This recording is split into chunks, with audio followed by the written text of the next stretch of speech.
IQ level, intelligence कितना आपने पढ़ा है, इन सबसे बड़ी चीज होती है hard work and honestly dedicated होकर पढ़ाई करना। नीट गेम नहीं है कि आप बचपन से कितने स्ट्रांग हैं। नीट गेम इस बात का है कितने फोकस और डिसिप्लिन होकर आप हार्ड वर्क कर सकते हैं। तो ये चीज आप अपने क्लासरूम में या आप घर में जहां पे बैठते हो, ये चीज बना के लिख लेना कि हाई IQ और इंटेलिजेंसी से कहीं बड़ा होता है हार्ड वर्क, और नीट में वही बच्चा सिलेक्ट हो सकता है जो बहुत अच्छे तरीके से मेहनत कर सकता है। पहली चीज ये कर लेना। दूसरी चीज ध्यान से सुन लो, आज बहुत जोश में हो, बहुत जुनून में हो, फोड़ देंगे, ये करेंगे, वो करेंगे, सब पता है, अब तो आगे पढ़ाओ, लेकिन कुछ ही महीनों बाद आप वही गलती करोगे जो आपने 11th में किया है। तो अगर बेटा आपका 11th बर्बाद है, 11th खराब है, तो 5 मोटा मोटा मेजर रीजन लिखो जिसके वजह से 11th खराब है। पहला रीजन, दूसरा रीजन, तीसरा रीजन, चौथा रीजन, पांचवा रीजन। ये 5 रीजन लिखो जिसके वजह से तुम्हारा 11th खराब है। जो भी रीजन हो सकता है, या तो तुमने बैच लेट ज्वाइन किया था, हेल्थ प्रॉब्लम था, बैकलॉग प्रॉब्लम था, तुम खुद सेल्फ डिसिप्लिन नहीं थे, ये लिखो। ये लिखो भाई, रीजन लिखो कि क्या रीजन था जिसके वजह से तुम्हारा 11th खराब हुआ है। ये 5 मेजर रीजन लिखो। इसमें एक ब्लैंक पेज पे बहुत अच्छे तरीके से सारे रीजन लिखो, और इस रीजन को एक्सेप्ट करो कि ये मैं एक्सेप्ट करता हूं कि ये मेरे से गलती हुई है, और 12th क्लास में ये गलती मैं नहीं करूंगा। ये लिखो।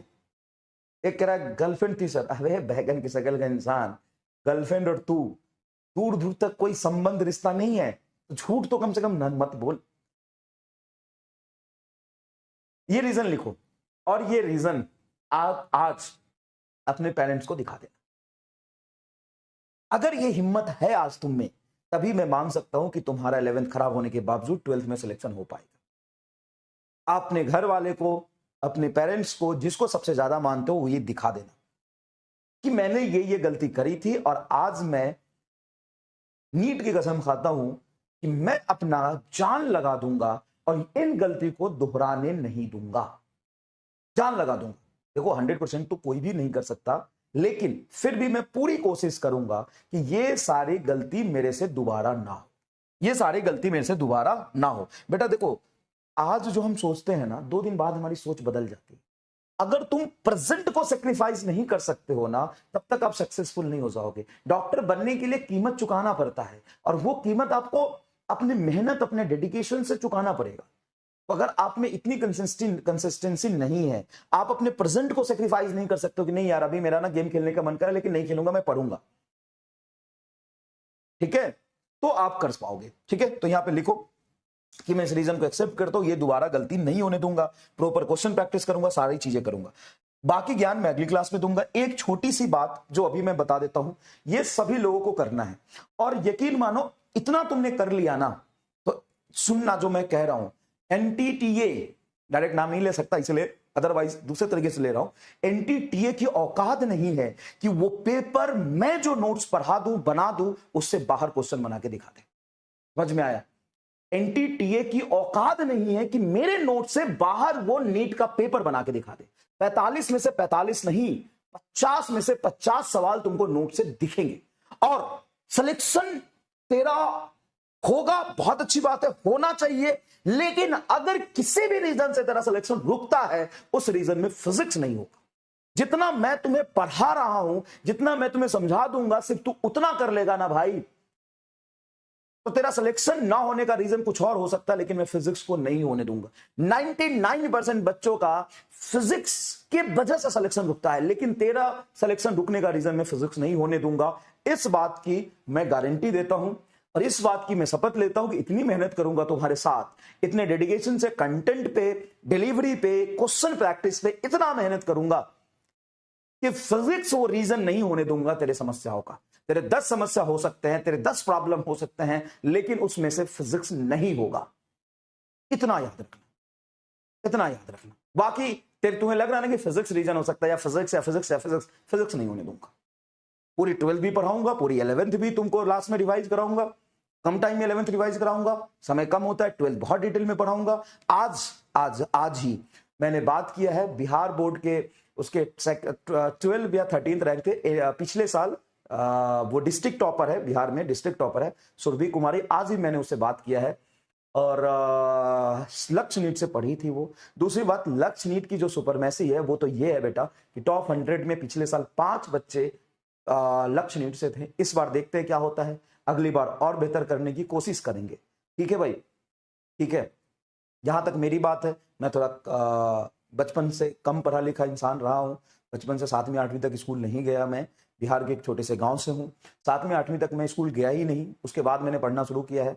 मुझे ना बोलना आता है, मैं अंग्रेजी गलत लिखूंगा, मैं हिंदी गलत लिखूंगा, मैं अंग्रेजी गलत बोलूंगा, लेकिन मैं फिजिक्स बहुत बढ़िया पढ़ा दूंगा। ये पिछले 12 साल का मेहनत है। 12 साल से लगभग मैं पढ़ा रहा हूँ।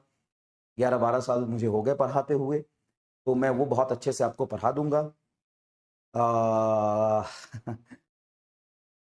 आगे मैंने पीएससी किया है फिजिक्स में, Hindu college university of Delhi से। एमएससी किया है मैंने, उसके बाद फिजिक्स में मैंने पीएचडी किया है और पिछले 11 साल से मैं पढ़ा रहा हूँ। मैंने दिल्ली में पढ़ाया है, जयपुर में पढ़ाया है, कोटा में पढ़ाया है, और जब से फिजिक्स वाला है तब से मैं फिजिक्स वाला में पढ़ा रहा हूँ। ठीक है, तो आज तो फिजिक्स वाला में वो लोग ज्वाइन करते हैं, वो देखते हैं कि वाह यार क्या इमाम सर और पंकज सर और अलग सर और सचिन सर, ये क्या लोग हैं यार, क्या फेम है, नेम है। और फिजिक्स वाला में जाएंगे तो वायरल हो जाएंगे, फिजिक्स वाला में जाएंगे तो बच्चा पसंद करेगा। लेकिन उस समय फिजिक्स वाला में हम आए थे जब फिजिक्स वाला में कोई नहीं आना चाहता था। समझते थे कि ये तो यूट्यूबर का है, ये यूट्यूब चलाता है। लोग, कोई भी अच्छा टीचर, अच्छे लोग ज्वाइन नहीं करना चाहते थे फिजिक्स वाला में, क्योंकि पैसे नहीं है यहाँ पे। ये कोई बहुत बड़ा कॉर्पोरेट नहीं था फिजिक्स वाला, कोई बहुत बड़ा पैसा नहीं था। तो बिना पैसे के या ना के बराबर पैसे पे हम वो लोग थे जो फिजिक्स वाला के पास आए थे और बोला था कि काम करेंगे और बच्चे को पढ़ाएंगे। और हाँ, हम सेल्फिश थे, हमें ज्यादा से ज्यादा बच्चा पढ़ाना था, हमें एजुकेशन को आज गांव गांव तक पहुंचाना था। तो उस समय हम में ये आग थी और हम जुड़े थे लगभग ना के बराबर पैसे पे, या बिल्कुल बिल्कुल ना के बराबर। जो भी आए थे उस समय वैसे ही लोग थे, चाहे आप किसी का भी नाम ले लो। उस समय बहुत सारे लोग, 90% लोग कोचिंग इंडस्ट्री का, मैं खुल के बोलता हूं, आज मैं खुल के बोलता हूं, वो लोग जो कोचिंग इंडस्ट्री में 90% बहुत अच्छे टीचर्स थे, वो फिजिक्स वाला की बुराई करते थे और फिजिक्स वाला में नहीं आना चाहते थे। तब हम फिजिक्स वाला में आए थे। जब हमें पैसा नहीं मिला था तब हम फिजिक्स वाला में आए थे, क्योंकि हमें बच्चे को सच में पढ़ाना था। हम फिजिक्स वाला में इसलिए नहीं आए थे कि हमें वायरल होना था। हम फिजिक्स वाला में नहीं आए थे कि हमें बच्चों का प्यार चाहिए था। हम फिजिक्स वाला में नहीं आए थे कि हमें पैसा चाहिए था। हम फिजिक्स वाला में नहीं आए थे कि हम इंडिया के टॉप टीचर बनना चाहते थे। हम फिजिक्स वाला में इसलिए आए थे कि हम बच्चे को पढ़ाना चाहते थे। हम फिजिक्स वाला में इसलिए आए थे कि गाँव गाँव का बच्चा हमसे पढ़ के सेलेक्ट होकर कॉलेज तक पहुंच जाए, इसलिए हम फिजिक्स वाला में आए थे। आज लोग फिजिक्स वाला में इसलिए आते हैं कि फिजिक्स वाला में जाएंगे तो हम वायरल हो जाएंगे। हमने कभी वायरलिटी के लिए नहीं पढ़ाया, हमने बच्चे को समझाने के लिए पढ़ाया। और हमने भाई फिजिक्स वाला में आने के बाद भी 1 साल तक गुमनामी का जीवन जिया है। आज देखते हो ना कि ये टीचर्स हैं जिसको बच्चे पसंद करते हैं, तो भाई हम उस पसंद के लिए कभी नहीं पढ़ाए थे और ना आज पढ़ा रहे हैं। मैं तुम्हारे प्यार के लिए नहीं पढ़ाता हूं, मैं तुम मुझे पसंद करो मैं इसके लिए नहीं पढ़ाऊंगा। तुम मुझे गाली दो, तुम मुझे ना पसंद करो, इससे मुझे कोई फर्क नहीं पड़ता है। तुम मुझे पसंद करो, कोई फर्क नहीं पड़ता है। फर्क इस बात से पड़ता है कि तुम्हारा सिलेक्शन होना चाहिए।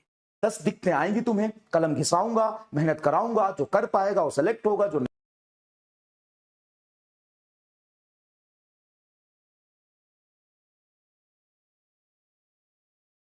नहीं कर पाएगा वो सेलेक्ट करता है। तो मुझे पसंद करो, कोई फर्क नहीं पड़ता है। फर्क इस बात, कलम घिसाऊंगा, मेहनत कराऊंगा, जो कर पाएगा वो सेलेक्ट होगा, जो नहीं कर पाएगा वो सेलेक्ट नहीं होगा। और एक और चीज बता दो, उस समय 40 मतलब 10 ऐसे लोगों के नाम बता दूंगा ना जब फिजिक्स वाला की बुराई करते थे, आज फिजिक्स वाला में पढ़ा रहे और बहुत अच्छे लेवल पे पढ़ा रहे। तो कोई बात नहीं। अच्छा, कई लोग ऐसे भी है जो फिजिक्स वाला है, बाहर गए 4 जगह घूम के भी फिर से वापस फिजिक्स वाला में, ऐसे भी लोग हैं। खैर ये अलग टॉपिक है, चलो छोड़ो। लेकिन हाँ, जान लगा दूंगा तुम्हारे सिलेक्शन के लिए, और जितना पढ़ा दूंगा उससे नीट में सवाल आएगा। इररिलेवेंट कुछ नहीं पढ़ाऊंगा, ज्यादा पढ़ाऊंगा। ज्यादा बेटा पढ़ाने का रीजन ये नहीं है कि मैं बहुत सारे सवाल करा देता हूं उसमें सवाल आ जाए, ऐसा नहीं है। ज्यादा पढ़ाने की रीजन ये है कि मैं तुम्हें प्रैक्टिस ज्यादा करा दूं। जितना कंसेप्ट पढ़ोगे, जितने क्लास सवाल करोगे, उतनी ज्यादा आपकी अंडरस्टैंडिंग बेहतर होगी। और कोई शॉर्ट ट्रिक नहीं है। ऐसा नहीं कि मैं तुम्हें 400 सवाल करा दूं और बोलूं कि नीट में चले जाना, इससे सवाल हो जाएगा। बेटा नीट में सवाल तुमसे तभी हो पाएंगे जब आप बहुत शिद्दत से सवाल घर पे लगाओगे, तभी बेटा नीट में अच्छे से सवाल कर पाओगे, ठीक है। और आईक्यू लेवल से, इंटेलिजेंस से कोई फर्क नहीं पड़ता, फर्क आपके मेहनत से पड़ेगा। बाकी बातें, ज्ञान की बातें बाद में करेंगे। दूसरी इंपॉर्टेंट बात जो मुझे आज बतानी है, हर क्लास के बाद, ध्यान से सुनना, हर क्लास के बाद जैसे ही लेक्चर खत्म हो जाए, नोट्स बंद कर दो, वीडियो बंद कर दो, एक रफ पेज लो और एक रफ पेज पर, ध्यान से सुनना, एक रफ पेज पर वो सारी बातें जो आज क्लास में पढ़ाई गई है, थ्योरी, इंपॉर्टेंट फॉर्मूला, उसके लिमिटिंग केस लिखो। क्वेश्चन आंसर नहीं लिखना, लेकिन जैसे मैंने चार्ज पढ़ाया तो चार्ज क्या होता है, चार्ज का नेचर क्या है, स्केलर है, वेक्टर है, चार्ज की यूनिट क्या है, चार्ज की प्रॉपर्टी क्या है, ये सारी चीजें पेज में लिखो। नोट्स बंद करके, कॉपी बंद करके। स्टार्टिंग में जब ये एक्सरसाइज करोगे तो आपको थोड़ी दिक्कत आएगी। दिक्कत क्यों आएगी बेटा? आपको इसलिए दिक्कत आएगी कि आपको समझ नहीं आएगा कि क्या पढ़ा था। जब पढ़ रहे होते हैं तो समझ आता है कि हाँ सर सब ठीक है, सब ठीक है, सब ठीक है, सब ठीक है। लेकिन जब क्लास खत्म हो जाती है और ब्लैंक पेज पे आपको लिखना पड़े ना, तो बहुत दिक्कत होगा बेटा लिखने में, बहुत दिक्कत होगा लिखने में। तो मैं आपको बताता हूं, 5 मिनट लीजिए आप, क्लास खत्म होने के बाद 5 मिनट लीजिए, रेस्ट करिए, and all important formula, concept rough note page पर, रफ पेज पे लिखना है, फेयर पेज पे नहीं, रफ पेज पे लिखना है। जितना याद आता है लिखिए। पहले दिन आपको सिर्फ 10-20% याद आएगा, दूसरे दिन थोड़ा ज्यादा याद आएगा, तीसरे दिन थोड़ा और ज्यादा आएगा, चौथे दिन थोड़ा और ज्यादा याद आएगा। समझ में आ रहा है? तो धीरे धीरे धीरे धीरे प्रैक्टिस होगा। अगर इसमें दिक्कत आएगी, आप बचने की कोशिश करोगे बेटा, एग्जाम में जाके एक भी फॉर्मूला याद नहीं रहेगा। मैं बता रहा हूं, नहीं रहेगा। तो ये चीज आप स्टार्टिंग से पहले लेक्चर शुरू कर दो, फिजिक्स, केमिस्ट्री, बायोलॉजी सब में शुरू कर दो। लिखो लिखो, ठीक है। ये काम आपको 110% फॉलो करना है। और यही बेटा रिवीजन है, कहते हैं रिवीजन करना चाहिए, यही रिवीजन है। और पहले दिन आपको बिल्कुल भी याद नहीं आएगा, आंखों के सामने सन्नाटा था, ऐसे जैसे पढ़ाऊंगा तो लगा ठीक है, बहुत बढ़िया, अरे सर मजा गेलो, अरे बहुत मजा गेलो, अरे मजा गेलो, हा गर्दा उड़ा दिलियो, आज तो एकदम खींच के काम हो गेलो, ठीक। लेकिन जब एग्जाम में जाओगे या नोट्स बंद करके, वीडियो बंद करके एक रफ पेज पर लिखने की कोशिश करोगे, क्या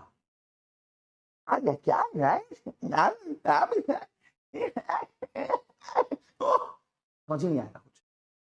तो धीरे धीरे धीरे धीरे धीरे धीरे उसको लिखने की कोशिश करना, प्रैक्टिस करना आ जाए, ठीक है। कोई समस्या, दिक्कत, परेशानी नहीं आएगी।